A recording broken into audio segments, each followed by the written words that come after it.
Sahara et stratégie de l'entonnoir. Il y a à peine quelques années, le Conseil de la paix et de la sécurité dirigé par l'Algérien Smaïl Chergui ne ménageait aucun effort pour devenir une sorte de succédané du Conseil de sécurité dans l'affaire du Sahara.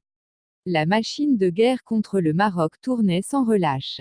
Aujourd'hui, les choses changent. Les 25 au 26 mars, la conférence de soutien au Polisario organisée à Pretoria n'a pu mobiliser que 14 pays africains. Le soutien d'États en dehors du continent a été sollicité, Cuba, Venezuela pour améliorer ce petit score. Pendant ce temps, le Maroc a réuni une quarantaine de pays africains à Marrakech.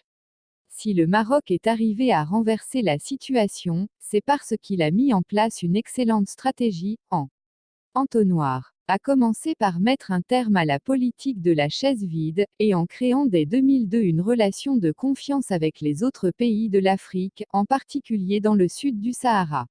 Aussi, la décision du retour dans l'Union africaine a permis de rentrer dans le Conseil de la paix, de la sécurité et d'avoir une participation agissante lors des sommets, de sorte qu'en juillet 2018, à Nouakchott, le Maroc a obtenu une résolution qui interdit à quiconque de parler au nom de l'UPA concernant le Sahara hormis une troïka composée du président en exercice, son prédécesseur et son successeur. Le but étant de préserver le leadership onusien sur ce dossier.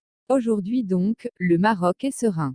Le processus de Genève a tenu compte de toutes les remarques marocaines où un modèle à la Manasseh n'était pas admis et où la présence de l'Algérie revêtait un caractère obligatoire pour trouver une solution durable et définitive. Genève y a été un round de tests et d'observation de l'implication effective de l'Algérie.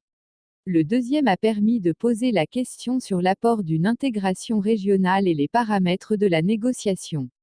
L'occasion s'est alors présentée pour la diplomatie marocaine d'insister sur l'incompatibilité totale du référendum et de l'indépendance avec la notion de durabilité et de viabilité que doit incarner la solution à mettre en place.